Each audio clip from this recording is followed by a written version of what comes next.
Tenses में classes देख रहे हैं, जिसमें 2 क्लासेस हम लोगों ने अब तक स्टडी कर लिया है।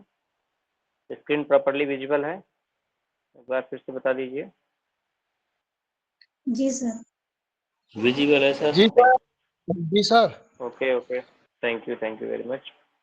देखिए, क्लासेस हम लोग पढ़ रहे हैं, क्योंकि ये बहुत ही इम्पोर्टेंट टॉपिक है। यहाँ से क्वेश्चंस चाहे जो भी एग्जाम हो पूछे ही जाते हैं, ठीक है। इसमें से ऐसा नहीं हो सकता है क्वेश्चन पूछा ना जाए। और क्वेश्चन जहाँ तक जब पूछा जाता है तो कई तरह के कंफ्यूजन माइंड में क्रिएट होते ही होते हैं। तो पहली बात तो ये समझ लेना चाहिए कि जो एडवर्ब क्लास है हमारा, तो एडवर्ब क्लास से किस किस तरह के क्वेश्चंस बनते हैं। तो एडवर्ब क्लास से क्वेश्चन एग्जाम में जो रेज होते हैं, तो 2-3 टाइप के क्वेश्चंस बनते हैं। एक तो इस टाइप से क्वेश्चन बनता है कि ये इसमें क्लास पूछी जा सकती है कि ये किस प्रकार की क्लास है, तो एडवर्ब क्लास है, एडजेक्टिव क्लास है, या फिर नाउन क्लास है। इसका जो सबॉर्डिनेट क्लास है, ठीक है, या सबॉर्डिनेट क्लास, या कभी कई बार ऐसा होता है सबॉर्डिनेट क्लास और मेन क्लास या प्रिंसिपल क्लास भी ऑप्शन में दे दिया जाता है। तो इससे हम सभी को सतर्क रहना है कि क्लास जब भी कॉम्प्लेक्स सेंटेंस आएगा, हम सबको पता है कि सिंपल सेंटेंस पहले ही चर्चा हो चुकी है, इसमें केवल एक ही फाइनाइट वर्ब होती है।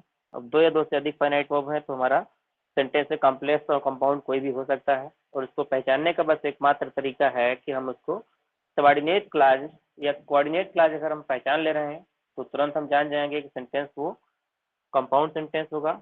और अगर सबॉर्डिनेटिंग कंजक्शन से जुड़ी हुई कोई क्लास मिलती है तो वो जाहिर सी बात है कॉम्प्लेक्स सेंटेंस होगा। अब उसमें भी अगर क्लास पूछी जा रही है तो एडजेक्टिव है, नाउन है, या फिर एडवर्ब क्लास है, तो इसको ध्यान रखना होगा। अगला क्वेश्चन ये भी बन जाता है कि कई बार कंजक्शन पूछ लिया जाता है कि कंजक्शन किस टाइप का है, ठीक है, तो उसमें भी कंफ्यूजन हो जाता है। या तीसरी टाइप का ये भी जो है क्वेश्चन रेज किया जाता है कई बार कि ये जो है पर्टिकुलर जो क्लास है किस वर्ड को मॉडिफाई कर रही है। तो कई तरह से क्वेश्चन बनता है। ये कई बार 2 सिंपल सेंटेंस दे करके इसको एडवर्ब क्लास के रूप में जोड़ करके एडवर्ब क्लास से जोड़ते हुए इसको कैसे कॉम्प्लेक्स सेंटेंस बनाएंगे। तो कई टाइप हो सकते हैं क्वेश्चन के, तो इसके लिए हम लोग थोड़ा सा सावधान सतर्क रहेंगे तो पॉसिबिलिटीज कम रहेगी गलतियां होने की। चलिए बात करते हैं हम लोग एडवर्ब क्लास की। थोड़ा सा जूम कर दे रहे हैं। डिफिनीशन की अगर हम बात करें तो अपने शब्दों में हम लोग डिफिनीशन को समझ ले रहे हैं। जैसा कि अभी चर्चा इससे पहले भी कई सारी क्लासेस के बारे में हो चुकी है, तो ठीक उसी तरह से एडवर्ब जो क्लास हमारी होती है, क्लास के बारे में कोई किसी को डाउट नहीं रहा होगा। आई होप सभी लोग अच्छे से समझ लिए हैं। तो जो फंक्शन हमारा किसी भी सेंटेंस में एडवर्ब का रहता है, ठीक वही फंक्शन हमारा किसी भी सेंटेंस में एडवर्ब क्लास का रहता है। जिस तरह से कोई एडवर्ब किसी भी सेंटेंस में किसी वर्ब को, एडजेक्टिव को या दूसरी एडवर्ब को मॉडिफाई करने का काम करती है, इन द सेम वे, ठीक है, हमारा जो एडवर्ब क्लास होती है वो भी एडवर्ब को या एडवर्ब के मतलब वर्ब को, एडजेक्टिव को या दूसरे एडवर्ब को मॉडिफाई करने का काम करती है। सिंपल सी बात है, सब सबऑर्डिनेटिंग कंजक्शन का पार्ट है। तो इसको भी पूछ लिया जाता है कि ये किस क्लास का एक सब पार्ट है, तो ये भी क्वेश्चन बन सकता है एग्जाम में। आगे एग्जाम्पल देख ले रहे हैं। Strike the iron while it is hot, ठीक है, आयरन पर स्ट्राइक कीजिए कब, जब ये गर्म हो। तो while it is hot modifies the adverb, strike को मॉडिफाई कर रहा है। हम सभी लोग अच्छे से इसको समझ ले रहे हैं। इस तरह से अगर वर्ड पूछ लिया जाए कौन सा वर्ड किस वर्ड को मॉडिफाई करने का काम कर रही है ये क्लास, तो सिंपली हम लोग इसका आंसर दे देंगे। क्लासिफिकेशन ऑफ एडवर्ब क्लासेस की अगर हम बात करते हैं तो इसको जो है, इसका जो फंक्शन रहता है किसी भी सेंटेंस में, वो 8 प्रकार से इसको क्लासिफाइड किया गया है, 8 प्रकार से रहता है। हम लोग 1 बाय 1 इसको डिस्कस कर ले रहे हैं। हालांकि इसमें एक्सरसाइज पर अगर जाएंगे या फिर और ज़्यादा उसको मतलब डिटेल में अगर देखेंगे तो एक्सरसाइज ही आपको मिलेंगी। ये इन कंजक्शंस में से रिलेटेड जो है एक एक सेंटेंस आपको देखने को मिल सकता है, थोड़ा सा लेंदी हो जाएगा, लेकिन हम लोग इसी जो है कंजक्शंस के सहारे समझने की कोशिश करते हैं। एडवर्ब क्लास ऑफ टाइम की अगर हम बात करते हैं तो ऐसे कंजक्शंस जो टाइम को डिनोट करते हैं किसी भी सेंटेंस में, ठीक है, मेन क्लास में आए हुए, ठीक, जब भी कोई भी एक्शन मेन क्लास में जो भी होता है उसमें टाइम को डिनोट करने वाले जो कंजक्शंस होते हैं वो हमारे, सिंपल सी बात है, एडवर्ब क्लासेस ऑफ टाइम के अंतर्गत आएंगे।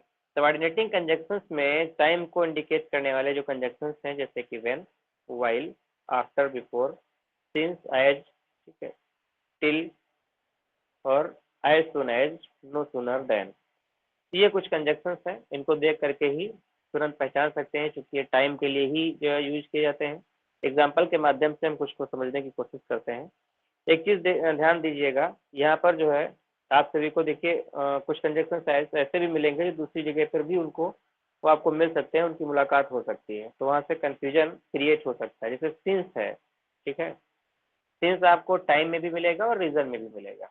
और सिंस कई बार जो है इसकी पोजीशन पूछ ली जाती है तो सेंटेंस में एज अ प्रीपोजिशन भी यूज होता है। हालांकि इस पे हम लोग और डिस्कस करेंगे कौन सा वर्ड किस तरह से जो है उसका पार्ट ऑफ स्पीच क्या होगा। जैसे कि इससे प्रीवियस वाले क्लास में, सॉरी से प्रीवियस वाले एग्जाम में हम लोगों ने देखा होगा, आप सभी लोगों ने देखा होगा कि एक वर्ड पूछा गया था राउंड, और एक नहीं उससे 3 क्वेश्चंस बने हुए थे, और उसमें भले ही किसी का एक ही गलत हुआ हो, लेकिन मैक्सिमम लोगों की गलतियां इसमें से जरूर कहीं ना कहीं हुई जरूर होंगी, क्योंकि इस तरह से उसकी अलग अलग पोजीशन जो है पूछ ली गई थी एग्जाम दे करके। तो इस तरह से क्वेश्चंस एग्जाम में ज़्यादा बनने की प्रोबेबिलिटी रहती है।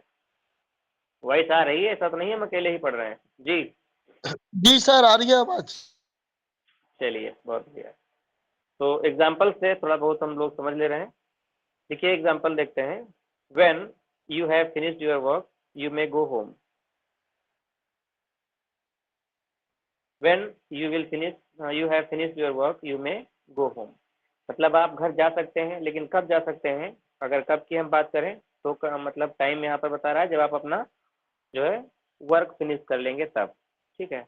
I will do it when I think fit, ठीक है, मैं इसे करूँगा, कब करूँगा? जब मैं जो है फिट अपने आप को महसूस करूँगा, सोचूंगा। Don't talk while she is singing. अब एक चीज भी यहाँ पर देखिएगा, इससे भी क्वेश्चन जो है बन सकता है, ठीक है। कंजक्शन लगाने की जब बारी आएगी उसको सभी लोग ध्यान दीजिएगा। वेन और वाइल दोनों का मतलब जो है जब के सेंस में होता है, लेकिन वाइल अगर पूछा जा रहा है तो ध्यान दीजिएगा कि जब भी कोई इस तरह का सेंटेंस हो तो वाइल के बाद हमेशा कंटिन्यूअस सेंटेंस जोड़ा जाएगा, चाहे वो प्रेजेंट का हो या फिर पास्ट का हो। तो इसको मार्क करिएगा, जब भी कंजक्शन अगर फिल करवाएगा तो वहां से अक्सर गलतियां हो जाती हैं। जबकि जो है जो वेन कंजक्शन है, ठीक है, वेन का यूज जो है कंटिन्यूअस टेंस में नहीं होगा, ठीक है। तो जब भी वाइल कंजक्शन भरवाया जाएगा तो वहां पर जो है देखिएगा कि वाइल का यूज हम तभी करेंगे अगर कंटिन्यूअस टेंस में आगे बात कही गई है। आगे चलते हैं। ट्रिक की अगर हम बात करें तो हम लोग इजिली आइडेंटिफाई कर सकते हैं, ठीक है, किसी भी कंजक्शन को। ऐसा conjunction identify the class, identify and classify the conjunction introducing adverb class of time, अभी हम लोगों ने चर्चा किया। अगला हमारा टाइप है, अगला जो हमारा फंक्शन है एडवर्ब क्लास ऑफ प्लेस का। एडवर्ब क्लास ऑफ प्लेस को डिनोट करने वाले, इंडिकेट करने वाले हमारे कौन कौन से कंजक्शंस हैं? ऐसे कंजक्शंस जो किसी भी मेन क्लास में का मतलब जो भी हैपनिंग होती है, ठीक है, उसमें प्लेस के रिगार्डिंग कोई भी बात कही जाती है, प्लेस को इंडिकेट करने के लिए जो कंजक्शंस यूज होते हैं वो हमारे एडवर्ब क्लास ऑफ प्लेस को इंडिकेट करते हैं। ऐसे सबऑर्डिनेटिंग कंजक्शंस जिनको हम लोग देख करके ही पहचान सकते हैं, जैसे वेयर है और वेरिवर है, जहाँ कहीं इसका वेरिवर मिल होता है। आई हैव पुट इट, ठीक है, मैंने इसे रख दिया है। Where I can find it again, ठीक है, जहाँ पर मैं इसको दोबारा पा सकूँ। तो यहाँ पर वेयर से जो क्लास जुड़ी हुई है, सिंपली आप इसको जब भी पूछा जाएगा तो एडवर्ब क्लास होगी। आगे देखते हैं। They can stay where they are, ठीक है, वे स्टे कर सकते हैं जहाँ पर हैं। तो इस तरह से हम लोग इजीली इसको आइडेंटिफाई कर सकते हैं। ट्रिक की अगर हम बात करें तो construct the sentences using the subordinating conjunctions to express place, अभी मैंने हम लोगों ने चर्चा किया। आगे चलते हैं। एडवर्ब क्लास ऑफ पर्पस की अगर हम बात करें तो इससे कहीं ना कहीं जब भी इस तरह के कंजक्शन से जुड़ी हुई कोई भी दूसरा क्लास हमारा आएगा तो कोई ना कोई उद्देश्य की बात कही जा रही होगी, काम के पीछे कोई ना कोई पर्पज होगा, एम होगा, ठीक है, तभी हम इनसे जोड़ेंगे। इससे रिगार्डिंग कंजक्शन कौन से आते हैं? जैसे सो दैट है, इन ऑर्डर दैट है, लेस्ट है। इसे देख करके ही हम लोग पहचान सकते हैं। I will give you a map so that you can find the way, मैं आपको मैप दूंगा, ठीक है, ताकि आप जो है रास्ता या वे को फाइंड कर सकें। अब सो दैट जो है कहीं ना कहीं किस पर्पज से मैप दिया जाएगा? ताकि आप अपने रास्ते को फाइंड कर सकें। सिंपली जो है फाइंड कर सकते हैं। आगे देखते हैं। The UNO has form the order, UNO was found formed in order that countries might discuss world problems better, ठीक है। अब यहाँ पर भी इन ऑर्डर दैट से जुड़ा हुआ है जो कि पर्पस शो कर रहा है, ठीक है, तो आसानी से इसको पकड़ सकते हैं। ट्रिक की अगर हम बात करें तो ऐसे मतलब किसी मतलब कहीं भी पहचानने के लिए सेंटेंस में डिफरेंशिएट करने के लिए between formal and informal conjunctions used in adverb class of purpose अभी चर्चा हो चुकी है। तो ऐसे ऐसी मतलब जो है कंडीशन जब लागू होगी मीन्स कहीं ना कहीं उससे पर्पज एक्सप्रेस हो रहा होगा, तो इन कंजक्शन से उसको जोड़ा जाएगा। कई बार कंजक्शन अभी मैंने बताया कि फिल करवाने के लिए भी पूछ लिया जाता है, तो उसको बहुत ही सावधानी से भरना होता है। आगे चलते हैं। एडवर्ब क्लास ऑफ रीजन, ठीक है, रीजन या काज की अगर हम बात करते हैं तो ऐसी क्लास जो ऐसी क्लास जो किसी भी सेंटेंस में कोई रीजन को एक्सप्रेस करता है तो हम उसको रीजन को एक्सप्रेस करने वाले सबऑर्डिनेटिंग कंजक्शन जैसे बिकॉज है, सिंस है, एज, ठीक है, दैट, इनसे हम जोड़ते हैं। अभी मैंने सिंस की बात की थी, तो सिंस जहाँ पर रीजन के सेंस में यूज किया जाएगा तो वहाँ पर जो है, हालांकि चूंकि का सेंस यहाँ पर होता है, जैसे चूंकि उसने मेहनत नहीं की, ठीक है, वह फेल हो गया क्योंकि उसने मेहनत नहीं की थी या फिर वो लापरवाह था, तो इस तरह से रीजन को जो है शो कर रहा होगा। आगे एग्जांपल देखते हैं। Because I like you I shell help you, ठीक है, मैं आपकी मदद करूंगा क्योंकि मैं आपको लाइक करता हूँ, रीजन है। As he was not there, क्योंकि वो वहां पर नहीं था। I spoke to his brother, ठीक है, मैंने उसके भाई से बोल दिया था। तो कहने का सेंस है जब भी कोई रीजन की बात आएगी तभी इन कंजक्शन से जोड़ा जाएगा। Identify the casual relationship in complex sentence. आगे चलते हैं। Adverb class of condition. Condition, adverb class of condition कहाँ पर हम जहाँ पर जो है कंडीशन एक्सप्रेस हो रही होगी, शर्त का बोध हो रहा होगा, ठीक है। मेन क्लास में जो भी कोई एक्शन हुआ है उसके रिगार्डिंग कोई शर्त का अगर बोध हो रहा होगा तो वहाँ पर हम एडवर्ब क्लास ऑफ कंडीशन जो है एक्सप्रेस हो रही होगी, तो उससे हम जो है सबऑर्डिनेटिंग कंजक्शंस जो है इफ है, वेदर, अनलेस, प्रोवाइडेड दैट, ठीक है, इनसे जो है उस क्लास को कंबाइंड किया जाएगा। जैसे इफ इट रेन्स, यदि बारिश होगी, we shall stay at home, तो हम घर पर ठहरेंगे। अब यहाँ पर कंडीशन है घर पर ठहरने की, ठीक है, यदि बारिश होगी तब ठहरेंगे, अदरवाइज नहीं रुकेंगे।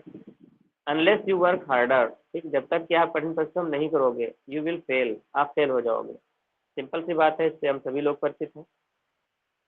Analyse the condition the nature of complex sentence, हम लोग इसको इजिली एनालाइज कर सकते हैं जहाँ पर भी कंडीशन एक्सप्रेस हो रही होगी। अगले टाइप की अगर हम बात करते हैं तो एडवर्ब क्लास ऑफ रिजल्ट और कॉन्सिक्वेंसेस। देखिए जहाँ पर परिणाम का बोध हो रहा हो, किसी काम के करने का कोई ना कोई परिणाम, ठीक है, एक्सप्रेस हो रहा हो, तो वहाँ पर हम सबऑर्डिनेटिंग कंजक्शंस दैट से उसको जोड़ते हैं, ठीक है। ऑफन प्रेसिडेंट सो, मतलब सो के साथ में दैट आएगा, या सच इन मेन क्लास, सच दैट या सो दैट, तभी जो है रिजल्ट या कॉन्सिक्वेंस की बात वहाँ पर एक्सप्रेस होगी। आराम से इसको एग्जाम्पल के माध्यम से हम लोग समझने की कोशिश करते हैं। दे फाट सो ब्रेवली, मतलब वो इतनी बहादुरी से लड़ा, that the enemy was driven of, ठीक है, कि जो एनिमी थे वो भाग गए। इसी तरह से he is such a good man, वो इतना अच्छा आदमी है, दैट ऑल रेस्पेक्ट हिम, कि सभी लोग उसका सम्मान करते हैं। या देखिए जब भी सो के साथ में दैट आ जाएगा एक साथ में, तो वहां पर इसका मतलब क्या हो जाएगा, ताकि। लेकिन सो और सच के साथ में जब दैट दूसरी जगह आता है, बीच में कोई एडवर्ब या एडजेक्टिव आ जाता है, नाउन या फिर नाउन के साथ में, एडजेक्टिव के साथ में कोई नाउन आ जाएगा, तो वहां पर इतना उतना का सेंस जो है एक्सप्रेस हो रहा होता है, जो कि कॉन्सिक्वेंस को, रिजल्ट को शो कर रहा होता है, और वहां पर सो दैट पर्पज को शो कर रहा होता है। तो इसको थोड़ा सा ध्यान से लगाइएगा। जब भी कोई फिलिंग वाला मामला आता है तो इसमें अक्सर जो है जब भी सो दैट देता है और सो डॉट डॉट डॉट करके फिर दैट देता है, तो जब फिलिंग में अक्सर प्रॉब्लम आ जाती है, वहां से मिस्टेक होने के चांसेस ज़्यादा रहते हैं। ट्रिक की अगर हम बात करें, अंडरस्टैंड हाउ द रिजल्ट और consequences are express in the sentences, हम लोग आराम से इसको देख करके पहचान सकते हैं, डिस्कस हो ही चुका है। आगे बात करते हैं एडवर्ब क्लास ऑफ कंपैरिजन की, जहां पर कंपैरिजन की जाएगी। कंपैरिजन वाले सेंटेंस तो बहुत इजीली पकड़ सकते हैं, जैसे तो के साथ में एज भी आता है, ठीक है, या एज के साथ में एज आता है, या देन का यूज किया जाता है। जैसे he is older than he look, मतलब जैसा कि जितना वो दिखता है उससे ज्यादा वो बूढ़ा है या उससे ज़्यादा बड़ा है। No one can run faster than Rama, कोई भी राम से तेज नहीं दौड़ सकता है। तो जब भी कंपैरिजन की जाएगी तो सिंपल सी बात है, चाहे वो पॉजिटिव डिग्री का सेंटेंस हो या फिर कंपैरेटिव डिग्री का सेंटेंस हो, या तो इक्वल लेवल की कंपैरिजन की जाएगी या फिर कुछ कम या ज़्यादा के सेंस में की जाएगी। तो इसको ध्यान रखना है। Compare the degree and manner using appropriate conjunction, इस कंजक्शन से देख करके ही हम इजिली पहचान सकते हैं। आगे अगर बात करते हैं एडवर्ब क्लॉज ऑफ सपोजिशन की या फिर कंसेशन की, तो ये कुछ these clauses express the contrast और concession in relation to main clause. Subordinating कुछ कंजक्शंस हैं जिनसे देख करके हम पहचान सकते हैं, जैसे दो है, आल्दो है, इवन इफ है। ये कुछ ऐसे कंजक्शंस हैं जो सपोजिशन को, मतलब सपोज करते हैं हम कोई चीज़, अगर यदि ऐसा मतलब जो है ऐसा होता तो ऐसा। हालांकि इस तरह के जो कंडीशन वाले जो सेंटेंस हैं, तो जब भी कोई कॉम्प्लेक्स सेंटेंस के बजाय अगर कंपाउंड सेंटेंस बनाने की अगर बात आती है तो वहाँ पर बट, एट या स्टिल से जो है जुड़े हुए आपको मिलेंगे। लेकिन अगर कॉम्प्लेक्स सेंटेंस बनवाएगा तो वहाँ पर दो या आल्दो या इवन इफ से इसको जोड़ा जाता है। दो आई एम पुअर, ठीक है, यद्यपि मैं गरीब हूँ, आई एम ऑनेस्ट, ठीक है, मतलब फिर भी मैं ईमानदार हूँ। मतलब यहाँ पर सेंस निकल रहा है in spite of being poor, ठीक है, गरीब होने के बावजूद भी आई एम ऑनेस्ट, मैं ईमानदार हूँ। तो यहाँ पर कंट्राडिक्टी आप ये इस तरह से कह सकते हैं कि कंट्राडिक्टी जो है सेंस यहाँ पर एक्सप्रेस हो रहा होता है। लिखा भी है कंट्रास्ट या कंसेशन। आगे देखते हैं इवन इफ इट रेन्स आई शैल कम। तो ट्रिक की अगर हम बात कर ले रहे हैं तो हम लोग इस क्लास को देख करके आराम से पहचान सकते हैं, identify the classes that introduce the supposition और कंसेशन। तो इस तरह से हम लोगों ने 8 टाइप थे जिसका फंक्शन था किस किस तरह से कंजक्शंस को पहचाना जाएगा देख करके, इस पर डिस्कस हुआ एडवर्ब क्लास में।